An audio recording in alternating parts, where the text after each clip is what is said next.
आप देखिए RTA classes में आप सभी का स्वागत है।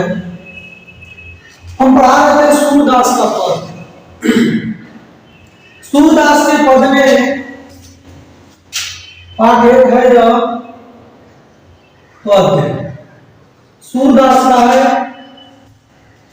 सूरदास इसके कवि हैं। इसमें तमाम कई पद दिए हैं, इसलिए धीरे धीरे आप लोगों के सामने जा रहा है। तो इसमें 7वें नंबर का पद है जो आप देखेंगे तो सर्वप्रथम हम इसमें संदर्भ लिखते हैं। संदर्भ आपका पूर्वरत होगा, पूर्वरत पहले जो बता दिया गया वही होगा। प्रसंग,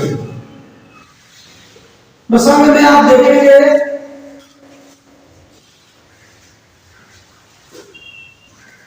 भगवान श्री कृष्ण व्रत को न भूलने की बात उद्धव जी से कहते हैं। इसमें अब बात आती है व्याख्या की।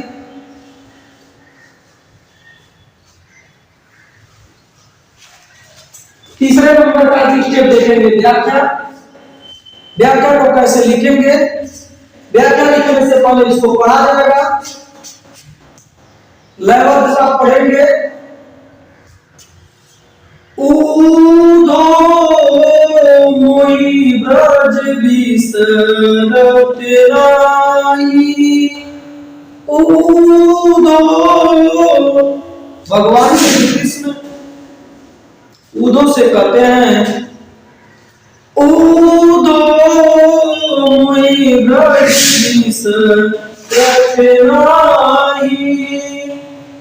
वृंदावन गोकुले वन उपावली सगिन कुंज की छाई। ऊधो मोई ब्रज बिसरत नाई। ऊधो मोई ब्रज बिसरत नाई। प्रातः समय मात जसुमा कियारु नंद देखी सुख पाती। माखन रोटी दही सजाई अतीत साथ खावाती। ऊधो मोई ब्रज बिसरत नाई। ऊधो मोई ब्रज बिसरत नाई। गोपी बाल सन खेलाती सब बिना साथ सिरात। सूरदास धनी धनी ब्रजवासी जिन सोहित चलुतात। ऊधो मोई ब्रज बिसरत नाई। इस पद में सूरदास जी कहते हैं जब भगवान श्री कृष्ण सभी लीलाओं को करते हुए बड़े हो गए तो अपने मामा कंस को बद्ध करने के लिए मथुरा चले गए। क्योंकि मथुरा में उनके माता पिता अर्थात उनके माता पिता जो थे वासुदेव और देवकी जेल में कंस बंद किया था और अपनी माता पिता को छुड़ाने के लिए भगवान श्री कृष्ण कंस के वध करने के लिए मथुरा में चले गए। जब मथुरा में जाते हैं और कंस का वध कर देते हैं और वहां कुछ दिनों तक रह जाते हैं तो भगवान श्री कृष्ण को याद आती है वृंदावन की, गोकुल की। और तब भगवान श्री कृष्ण ऊधो को बुलाते हैं जो उस समय के पत्रवाहक दूत का काम करते थे। ऊधो जी ऊधो को बुलाते हैं और ऊधो से अपने मन की बातों को कहते हैं। कैसे? ऊधो वही ब्रज बिसरत नाई। हे उद्धव, मुझसे मेरा ब्रजमंडल बिसरना भूलता ही नहीं है, मुझको बार बार याद आता है। वह ब्रजमंडल हमको हमेशा याद आता है। भगवान श्री कृष्ण उद्धव से कहते हैं। दूसरी लाइन में आप देखेंगे, वृंदावन गोकुल वन सघन कुंज की छाई, उद्धव और मुझे क्या नहीं भूलता, वृंदावन गोकुल वन, वृंदावन गोकुल गोकुलवासी, उपवन छोटे छोटे जो झाड़ियां थे निधिवन, उनकी छाया जो थी, कुंज छोटे छोटे झाड़ियों की जो छाया थी वो मुझसे भूल नहीं पा रहे हैं, वो मुझको बार बार याद आ रहा है। इसी पे एक लाइन आप गाना सुनिए, जाए उद्धव, भगवान श्री कृष्ण उद्धव से कहते हैं, जाए उद्धव ले आओ खबरिया, जाए उद्धव ले आओ खबरिया, कैसन बाण नंद गाँव,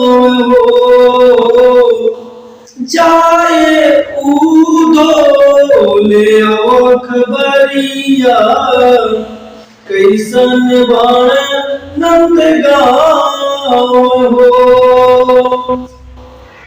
जहिया से चली आई याद हमके आवे, जहिया से चली आई याद हमके आवे, निस दिन राती हमको प्रीतिया सतावे, दिन राती देखा हमके प्रीतिया सतावे, कब ना भुलाई हमके वृंदावन के बतिया, ओहवा के जितना हमरो बाण संगतिया, जाए उद्धव ले आओ खबरिया, कैसन बाण नंद गाँव। देखिए, गाना अगर सुनाया जाएगा तो आपकी व्याख्या रुकी रह जाएगी। आप देखिए व्याख्या दूसरे में, भगवान श्री कृष्ण कहते हैं, ऐ उद्धव, वृंदावन गोकुल वन मथुरा, सॉरी वृंदावन गोकुल सघन कुंज की छाई, ये सभी मुझसे, यमुना का किनारा, ये सभी मुझसे भूलता नहीं है, ऐ उद्धव। तीसरी लाइन में देखिए क्या कहते हैं, प्रातः समय मात जसुमती अरु नंद देखी सुख पावती, अर्थात जब हम प्रातः काल, भगवान श्री कृष्ण कहते हैं उद्धव जी, जब हम प्रातः काल जगते थे तो नंद बाबा और यशोदा माता मुझको देख करके बहुत ही आनंद की अनुभूति करते थे, अर्थात सुख पाते थे। चौथी लाइन में आप देखेंगे, माखन रोटी दही सजावे अतीत साथ खवावती, और जब हम प्रातः काल जगते थे तो माता यशोदा माखन और रोटी मुझको सुबह सुबह नाश्ते में मिल जाता था, दे देती थी। वह दृश्य मुझको बार बार याद आता है, ऐ उद्धव, कभी मेरे आंखों से दूर नहीं जाता। जब जब याद आता है मेरे मन में पश्चाताप होता है कि काश हम वहीं रहे होते। अगले लाइन में आप देखेंगे, गोपी बाल बाल संग खेलत सब दिन हंसत सिरात, ग्वाल बालों के साथ, गोपियों के साथ हम प्रतिदिन खेलते थे और खेलते खेलते अपना सारा दिन व्यतीत कर लेते थे। अगली लाइन में देखेंगे, सूरदास धनी धनी ब्रजवासी जिनो हित ददुताक, ददुताक माने होता है भगवान श्री कृष्ण। सूरदास जी कहते हैं वो धन्य है ब्रज के लोग जहां पे भगवान श्री कृष्ण खुद अपने आप को लालायित हैं, जाने के इच्छुक हैं और ब्रजमंडल के सभी लोग भगवान श्री कृष्ण को पाने के इच्छुक हैं। आप देखिए आपकी व्याख्या 7वें पद की यही समाप्त होती है। अब इसमें आप देखेंगे सूरदास का पद, अभी पद ही चल रहा है 8वां पद सूरदास का। सूरदास के 8वें पद में आप देखेंगे सर्वप्रथम संदर्भ, तो संदर्भ हमारा वही है पूर्वोक्त प्रसंग। प्रसंग में हम देखेंगे गोपियां उद्धव जी से कह रही है, उद्धव अनंत मन हमारे पास नहीं है, इसी के बारे में उद्धव से और सखियों से बातें चल रही हैं।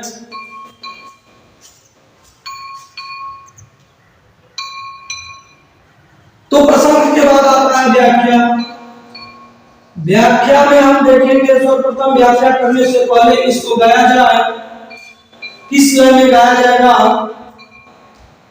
उद्धव मन न भये 10-20, उद्धव मन न भये 10-20, एक तो सो गयो जाम संगे, एक तो गयो जाम संगे, कवयो देश, उद्धव मन न भये 10-20, उद्धव मन न भये 10-20, इंद्र शिथिल भई के सब बिनु, इंद्र शिथिल भई के सब बिनु, जो देहि विनाशीस, आशा लागी रही तन सासा, आशा लागी रही तन सासा, जीवई कोट बरिस, उद्धव मन न भये 10-20, उद्धव मन न भये 10-20, तुम तो सखा श्याम सुंदर के, तुम तो सखा श्याम सुंदर के, सकल जोग के ईश, उद्धव मन न भये 10-20, उद्धव मन न भये 10-20, सूर्य हमारे नंद नंदन बिनु, सूर्य हमारे नंद नंदन बिनु, और नहीं जगदीश, उद्धव मन न भये 10-20।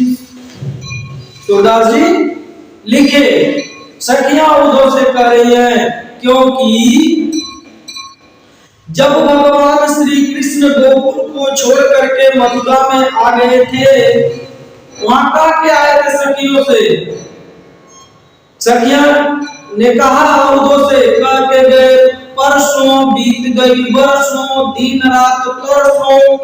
ये सखियों की मंतव्य थी कि हमारे भगवान श्री कृष्ण ने क्या करके गया कि परसों चले आएंगे, और बीत गया बरसों, हम लोगों के पास कब आएंगे। और इस बात को लेकर के सखियां को उद्धव जी फरमाने के लिए गए कि ऐ सखियां, तुम लोग भगवान श्री कृष्ण की आराधना पूजा वंदना को छोड़ दो और दूसरे की पूजा कर लो, दूसरे देवी देवता को मान लो। इसी पर सखियों से बातें उद्धव जी करते हैं और सखियां इस बातों पे गुस्से में आ जाती हैं, भड़क जाती हैं। उद्धव मन न भये 10-20, तो सखियां कहती हैं उद्धव जी से, ऐ उद्धव जी, मेरा जो मन है वह 10-20 नहीं है, अर्थात अनंत मन नहीं है। हमारा जो मन है वह एक है, वह मेरा मन अकेले है, इसलिए मैं अब किस मन से दूसरे का पूजा करूंगी। मेरा मन जो था वो भगवान श्री कृष्ण के पास चला गया, मेरा मन कृष्ण का दीवाना हो गया। जैसे आप लोग देखे होंगे मीराबाई दीवाना थी भगवान श्री कृष्ण का, क्योंकि मीराबाई ने कक्षा 9th में लिखा है, पायो जी मैं तो राम रतन धन पायो, पायो जी मैं तो राम रतन धन पायो। कैसी कविता आप सुने होंगे। उसके पहले लिखा है, बसुरे मेरे नैनन में नंदलाल, बसुरे मेरे नैनन में नंदलाल, मोर मुकुट मकराकृत कुंडल अरुण तिलक दिए भाव, बसुरे मेरे नैनन में नंदलाल। अर्थात भगवान श्री कृष्ण को मीराबाई बसाती है अपने आंखों में। उसी तरीके से सखियां का मंतव्य है, सखियां भी कृष्ण के वियोग में पागल हैं, जो कहती है अय उद्धव जी मेरा मन जो है वो 10-20 नहीं है कि मैं दूसरे का पूजा करूं। एक हो तो सो गए श्याम संतो आराध्य, इस आराध्य में होता है आराधना करें, और आराध्य में होता है आराधना करें। अर्थात एक जो मेरा मन था वो श्याम के साथ मेरे कृष्ण के साथ चला गया, अब किस मन से मैं दूसरे की आराधना करूं, दूसरे की पूजा करूं, दूसरे का नमन करूं, वंदन करूं। तीसरे लाइन में आप देखेंगे, इंद्री शिथिल भई के सोई ज्यों देई बिनसीस। इंद्री शिथिल, इंद्रियां 5 होती हैं, विज्ञान में आप पढ़े होंगे, इंद्रियां 5 होती हैं। इंद्री शिथिल भई के सोई कृष्ण, कृष्ण के बिना मेरी इंद्री जो है वो शिथिल हो गई, मेरी इंद्री रुक गई। अर्थात हाथ कान काम करना बंद कर दिए, जैसे लगता है गांव में नहीं करते हैं लोग, खिलौनों को फालिश मार दिया है, देखो उसका हाथवा गोड़वा काम में नहीं कर रहा। ठीक यही कंडीशन सखियों का है, लगता लकवा मार दिया, पूरा शरीर काम करना बंद कर दिया। इंद्री शिथिल भई के सोई ज्यों देई बिनसीस, जिस तरीके से शरीर बेकार है बिना सर का, ठीक उसी प्रकार सखियां कहती हैं कि हमारी शरीर इंद्रियां हैं जो है वो एकदम रुक गई हैं, काम करना बंद कर दिए हैं। और इंद्री ज्यों देई बिनसीस, मेरा शरीर बेकार है, जिस तरीके से कुछ शरीर में सर ही ना हो, इस तरह से मेरा शरीर बेकार स्पष्ट कर रही है सखियां। आशा, इस चौथी लाइन में देखेंगे, आशा लागी रही तन श्वासा जीवई कोटि बरिस। भगवान श्री कृष्ण को पाने के लिए हम करोड़ों वर्षों तक आशा लगा करके बैठ सकते हैं, लेकिन ऐ उद्धव जी हम दूसरे का भजन आराधना नहीं कर सकते। 5वीं लाइन में आप देखेंगे, तुम तो सखा श्याम सुंदर के जगले जोग सकल जोग के ईश। तुम तो सखा, अरे उद्धव जी तुम तो मित्र हो भगवान श्री कृष्ण के, मेरे कृष्ण के तुम मित्र हो, सखा हो, और तुम सभी को योग साधनाओं को तुम जानने वाले हो, फिर भी इस तरीके से बातें करते हो। सूर चकिलाए सूर हमारे नंदन भी और नहीं जगदीश। सूरदास जी कहते हैं कि सखियां उद्धव से कह रही हैं, अय उद्धव जी मेरा नंद नंदन नंद बाबा के नंदन अर्थात भगवान श्री कृष्ण के बिना मेरा कोई दूसरा भगवान जगदीश ईश्वर कोई नहीं है। इस तरह आपका आत्मा पर की व्याख्या भी समाप्त हुई। आप इस क्लास आरटीए क्लासेस पे बने रहिए। आपको बेहतरीन संगीतमय मैं कहा हूं, संगीतमय हिंदी के प्रस्तुत व्याख्या को मैं सुनाऊंगा। आप मेरे क्लासेज को सब्सक्राइब करिए, कमेंट जरूर लिखिए। जो क्वेश्चन आपके समझ में ना आता हो तो कमेंट में लिखिए। धन्यवाद।